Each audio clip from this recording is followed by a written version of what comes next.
o Palmeiras, Nilo, o Everton, Estevão Piquerez, Emiliano Martinez e Facundo Torres, que estavam com a seleção brasileira e uruguaia, foram ao campo hoje, todo mundo trabalhando sem limitação. Ótima notícia, hein?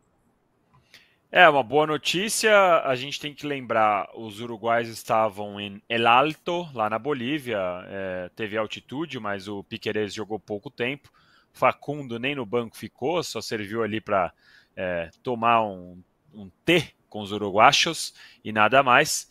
Então, eu acho que para esse clássico aí, os uruguaios não viram problema, assim como o Estevão e o Everton, né? O Estevão também ficou ali mais a passeio, sentiu um pouco do clima do que é o Monumental de Nunes e tudo mais, mas volta tranquilo. O problema, não sei se já estou furando o roteiro, mas o problema é o Richard Rios, né? Pois é, ele que foi titular, né, da seleção colombiana, ele teve um atraso porque teve uma troca de aeronave que trazia ele da Colômbia e fez escala em Manaus e atrasou tudo, e aí ele já se representou, mas ele não conseguiu não mais aquelas atividades regenerativas, e aí o torcedor fica preocupado, né, Danilo? Ele jogou, e mais, né? Ele jogou titular nos 2 jogos, né? Contra o Brasil e contra o Paraguai. Então, o desgaste existe e, como você disse, embora o Palmeiras tenha mandado o fisioterapeuta num voo fretado para tentar ajudar e tal, a gente sabe que a recuperação não é a ideal. Ontem mesmo eu tinha já a informação de que o Palmeiras não trabalhava com a possibilidade de colocar o Richard Rios por 90 minutos, iam ter mais alguns treinos ali, alguns testes. E aí tem algumas alternativas, né? O Palmeiras pode, de repente, jogar com o Veiga como um camisa 8, tendo o Aníbal ou o Emiliano Martinez como um camisa 5 e o Maurício como 10. Ou mesmo, tem uma outra alternativa, que seria jogar com o Emiliano e com o Aníbal, jogar com o Veiga e com o Maurício e jogar com o Vitor Roque e com o Estevão, sem o Facundo. E aí mudaria o time para um 4-4-2. Dando mais força para o meio de campo, especialmente porque o Palmeiras foi dominado pelo senhor Carrillo na ida, né? O senhor Carrillo jogou de terno no Allianz Parque, então poderia ser uma alternativa. A questão é, vai jogar o Carrillo? Não sabemos. Qual a sua aposta?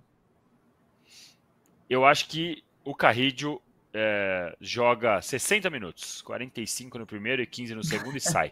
Porque ele tem tido, não é só por conta do jogo dele do Peru, né?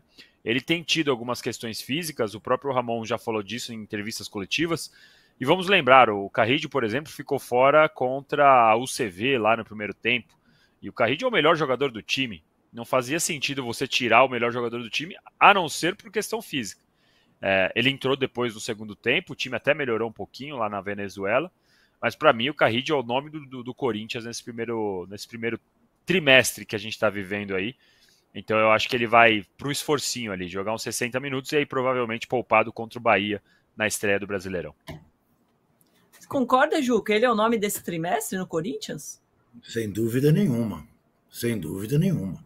Muito mais importante que o Memphis e mais importante que o Garro, que ainda não disse que veio nesse trimestre com problemas físicos. E é outro jogador ameaçado de não jogar todo o jogo, né? Hoje sequer participou do treino.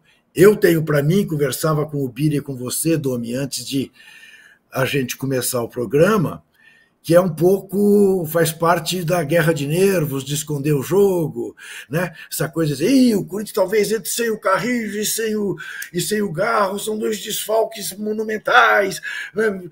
E na hora H eles entram e aí surpreendem o Abel. Eu acho que o Abel não nasceu ontem para ser enganado por isso, mas posso eu estar enganado e amanhã, né, na hora em que formos anunciar as escalações no Allplay, convido todos a verem a transmissão, né, com Dudu Monsanto narrando, Mauro César Pereira e eu comentando. Aliás, já avisei Mauro César Pereira que se eu pegá-lo torcendo, eu vou bater nele no estúdio mesmo, quer dizer, para deixar muito claro que ele não vai ter essa facilidade, mas são interrogações que estão postas. Todos os corintianos vão dormir com esta preocupação. A ausência do Richard Rios também preocupa os corintianos? Porque ele tem sido uma mãe para os corintianos nos últimos derbys. Se ele não jogar, é uma coisa que vai fazer falta lá em Itaquera. Agora, eu tenho para mim, não sei se é uma opinião, digamos assim, de uma geração mais experiente, para ser gentil comigo mesmo, que esse jogo, a camisa tem que jogar, independentemente de quem entra em campo. Principalmente para o dono da casa com torcida única, que é uma estupidez. Estupidez só menor do que o calendário, que faz com que a coroação, a cereja do bolo do campeonato estadual, já tão discutível, seja jogado 48 horas depois de uma rodada de eliminatória, que tenha 2 times com jogadores com problemas físicos, sem estarem 100% para um grande espetáculo. É um absurdo.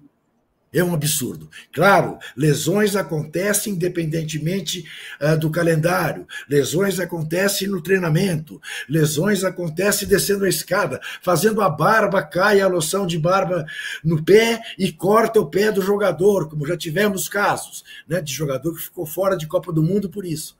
Mas é uma estupidez sem tamanho essa final 48 horas depois de uma rodada de eliminatórias de Copa do Mundo. Essa é a palavra, né? Uma estupidez mesmo. Eu vou pedir até para a Amanda colocar na tela uma arte com o tempo, a minutagem de cada um dos convocados nessa data FIFA. Ó, no Corinthians a gente teve o Memphis com 190 minutos, Carrilho com 179, Félix Torres 112, José Martínez 81 e o Romero só 9 minutos. Tranquilo. Palmeiras, Richard Rios, 205 minutos. Piquerez, 40 minutos. Aí o Emiliano Martínez, o Facundo Torres, o Everton e o Estevão não jogaram. Assim, óbvio que o Richard Rios é o mais prejudicado, assim, se você pensar só nos números, mas no total o Palmeiras se deu melhor, hein, Bira? Com certeza, né, Domi? Ainda mais pensando justamente nesse descanso curto, né? Você tem 4 jogadores que tiveram viagens desgastantes, mas não entraram em campo para correr e tudo mais. Agora, eu acho que apesar dessa vantagem, de fato, o desgaste do Richard Rios é algo a se analisar. Por mais que tenha sido uma mãe nos últimos clássicos contra o Corinthians, eu concordo com o Juca nisso, porque acho que o defeito do Richard Rios é essa desligada defensiva que ele dá, vira e mexe, e ele costumou fazer isso com o Corinthians, né? Quem diria, não sei porquê também, sente a pressão, enfim. Mas eu acho que o Richard, ele é um cara que ajuda muito o Palmeiras na fase ofensiva. Então, nesse momento que o Palmeiras, inclusive, tem dúvidas ali sobre como vai ser escalado, se vai com o Facundo, se volta o Maurício, o Veiga, enfim, não está entregando tudo aquilo que a torcida espera. Eu acho que o Richard pode ser um desfalque que pese mais do que os outros desgastes ali do Corinthians,